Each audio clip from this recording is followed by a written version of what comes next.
kasih Allahku sungguh telah terbukti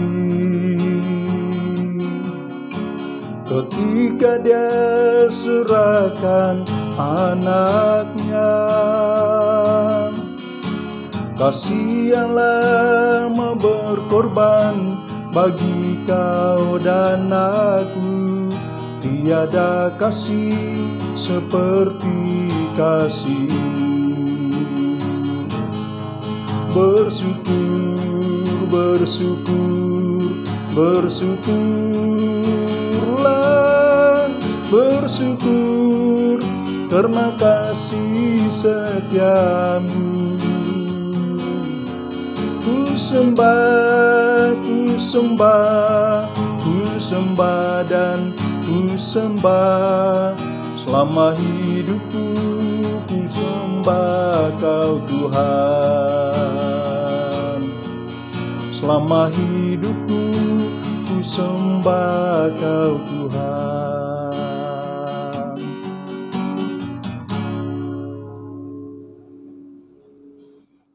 Bapa kami yang ada di surga, Bapa yang kami sembah di dalam nama Tuhan Yesus Kristus, Engkaulah Tuhan yang layak dipuji, layak diagung, Raja di atas segala raja dan Tuhan di atas segalanya. Terima kasih ya Tuhan atas penyertaan-Mu. Terima kasih untuk nafas kehidupan yang Tuhan beri kepada kami pada hari ini. Tuhan, kami percaya akan berkat pemeliharaan-Mu dan perlindungan-Mu Tuhan bagi kami sepanjang hari ini. Terpujilah nama-Mu ya Tuhan. Di dalam nama Tuhan Yesus, Anak Allah yang hidup, kami telah berdoa dan mengucap syukur. Amin. Salam, selamat pagi dan selamat bertemu kembali di dalam renungan firman Tuhan pada pagi hari ini. Doa kami agar semua umat Tuhan tetap sehat dan selamat di dalam perlindungan dan naungan kuasa Tuhan untuk melakukan pekerjaan kita sepanjang hari ini. Tuhan berkata, curahkanlah isi hatimu di hadapannya. Tuhan ialah tempat perlindungan kita. Mari jemaat Tuhan kita membaca firman Tuhan di dalam 1 Samuel pasal yang kelima, ayat yang pertama sampai ayat yang ke-12. Tetapi saya membawa kita membaca dari ayat yang pertama sampai ayat yang ke-7. Demikianlah firman Tuhan. Sesudah orang Filistin merampas tabut Allah, maka mereka membawanya dari Ebenezer ke Asdod. Orang Filistin mengambil tabut Allah itu, dibawanya masuk ke kuil Dagon dan diletakkannya di sisi Dagon. Ketika orang-orang Asdod bangun pagi-pagi, pada keesokan harinya, tampaklah Dagon terjatuh dengan mukanya ke tanah di hadapan tabut Tuhan. Lalu mereka mengambil Dagon dan mengembalikannya ke tempatnya. Tetapi ketika keesokan harinya mereka bangun pagi-pagi, tampaklah Dagon terjatuh dengan mukanya ke tanah di hadapan tabut Tuhan. Tetapi kepala Dagon dan kedua belah tangannya terpenggal dan terpelanting ke ambang pintu. Hanya badan Dagon itu yang masih tinggal. Itulah sebabnya para imam Dagon dan semua orang yang masuk ke dalam kuil Dagon tidak menginjak ambang pintu rumah Dagon yang di Asdod sampai hari ini. Tangan Tuhan menekan orang-orang Asdod itu dengan berat dan ia membingungkan mereka. Ia menghajar mereka dengan borok-borok, baik Asdod maupun daerahnya. Ketika dilihat orang-orang Asdod bahwa demikian halnya, berkatalah mereka, tabut Allah Israel tidak boleh tinggal pada kita, sebab tangannya keras melawan kita dan melawan Dagon Allah kita. Jemaat Tuhan yang kami kasihi, dari ayat firman Tuhan yang telah kita baca pada pagi hari ini, saya membawa kita merenungkan sebuah kalimat sebagai pokok renungan bagi kita. Tidak ada kuasa yang seperti kuasa Tuhan kita. Tidak ada kuasa yang seperti kuasa Tuhan kita. Kuasa Tuhan yang disembah oleh umat Israel dan yang disembah oleh kita orang-orang percaya kepada Tuhan Yahweh tidak pernah berubah. Dia adalah Tuhan yang berkuasa menyembuhkan, Dia adalah Tuhan yang berkuasa menyelamatkan. Dia juga Tuhan yang berkuasa memberkati dan juga Tuhan yang berkuasa mengampuni. Dalam ayat yang telah kita baca pada pagi hari ini, kita melihat orang Filistin sudah mendengar tentang perbuatan besar Tuhan terhadap bangsa Mesir dan sempat membuat mereka gemetar. Kini melalui tabut perjanjian yang mereka rampas, mereka menyaksikan sendiri kuasa Tuhan Yahweh Israel yang dahsyat itu. Kita melihat apakah yang membuat mereka mengakui bahwa Tuhan Yahweh yang disembah oleh umat Israel dan kita orang-orang percaya itu lebih berkuasa. Yang pertama, saat mereka menyamakan Dia dengan kuil Dagon yang mereka sembah. Bangsa Filistin mengira bahwa tabut Tuhan yang mereka rampas itu dapat disejajarkan dengan berhala yang mereka anggap lebih hebat selama ini. Mereka meletakkan tabut Tuhan itu di dalam kuil Dagon ala orang Asdod. Pada waktu ia disejajarkan dengan kuil Dagon, Tuhan tidak tinggal diam.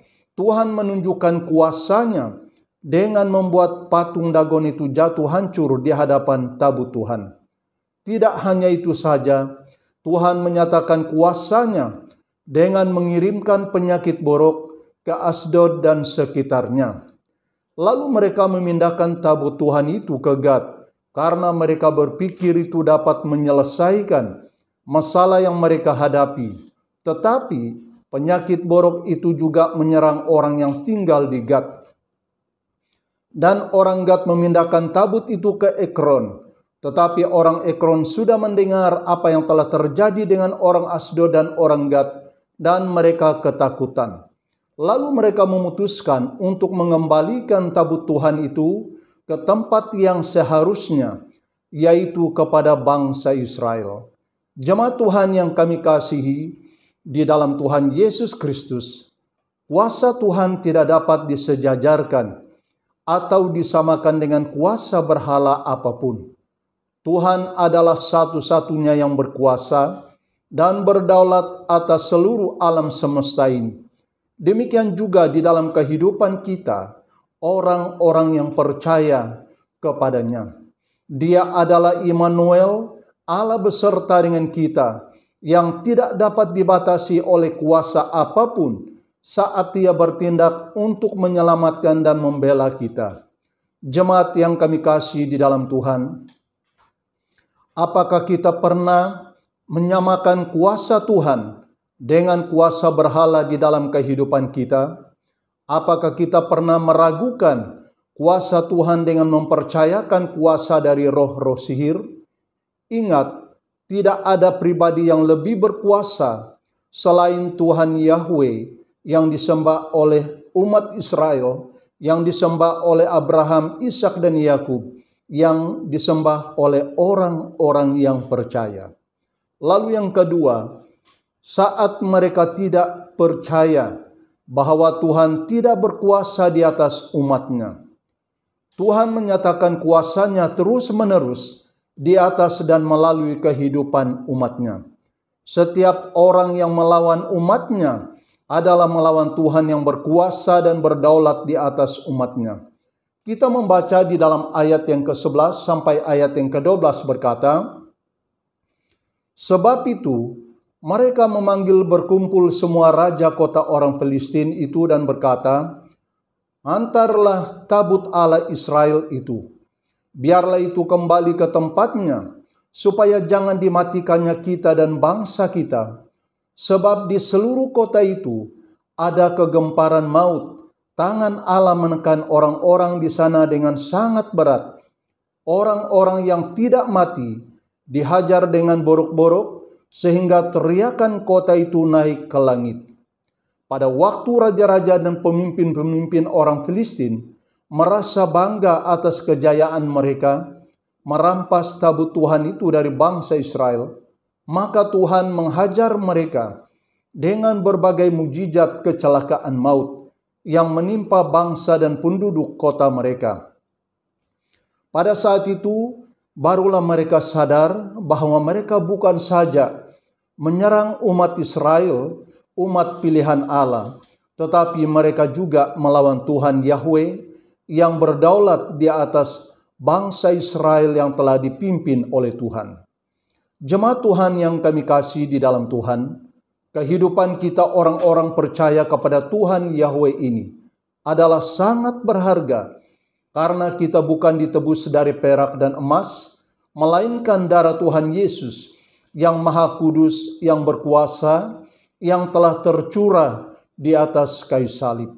Setiap pribadi yang sudah dimeterai dengan darah Tuhan Yesus, kita adalah milik dan kepunyaan Tuhan. Oleh karena itu, marilah kita senantiasa tunduk di bawah kuasa dan kedaulatan Tuhan di dalam kehidupan kita, agar musuh-musuh kita dapat dikalahkan, karena Tuhan senantiasa menyertai dan menjadi pembela kita yang agung. Karena Dia adalah Tuhan yang tidak dapat dibatasi oleh kuasa apapun saat Dia menyertai kita, sebab Dia adalah Immanuel. Mari kita berdoa. Terima kasih ya Tuhan atas kebenaran firman-Mu bagi kami pada pagi hari ini. Mampukan kami senantiasa tunduk di bawah kuasa dan kedaulatan-Mu di dalam kehidupan kami dari hari ke hari. Kami berdoa untuk kekuatan iman kami sebagai umat-Mu agar kami dikuatkan senantiasa, agar iman kami senantiasa ditambah-tambah, karena itu adalah dasar kekuatan kami untuk mengikuti Engkau. Yang lemah tolong dikuatkan ya Tuhan. Kami berdoa untuk kebangunan rohani di seluruh permukaan bumi pada saat ini. Kami sebagai umat-Mu sangat memerlukan kebangunan rohani terjadi di dalam kehidupan kami, baik secara pribadi, baik secara keluarga, baik secara gereja, dan juga secara suku bangsa. Kami percaya dengan karya Roh Kudus-Mu ya Tuhan. Begitu banyak jiwa-jiwa yang lemah perlu dipulihkan dan diselamatkan. Terima kasih Bapa di surga. Kami berdoa untuk pemimpin-pemimpin bangsa dan negara kami, agar mereka senantiasa dikuatkan dan diberi hikmat untuk memimpin kami kepada keamanan dan keselamatan. Mereka adalah wakil Tuhan untuk menjaga kami sementara kami berada di atas permukaan bumi ini. Terima kasih atas berkat pertolongan-Mu di atas pemimpin-pemimpin kami. Kami berdoa untuk keselamatan dan kesehatan seisi keluarga kami dimanapun mereka berada. Sekalipun kami jauh di antara satu sama yang lain, kami tetap percaya bahwa Engkau adalah kota benteng keselamatan dan tabib yang heran yang memberi kesembuhan bagi kami. Terima kasih ya Tuhan, karena Engkau berkenan menjadi Tuhan yang menyelesaikan segala beban dan pergumulan kami. Berkati setiap pelayanan yang kami lakukan. Kami percaya dengan berkat penyertaan dan urapan-Mu, kami dapat melakukan semuanya. Oleh karena berkat pertolongan-Mu ya Tuhan, berkati seluruh umat Tuhan dimanapun mereka berada, apapun pekerjaan yang mereka lakukan.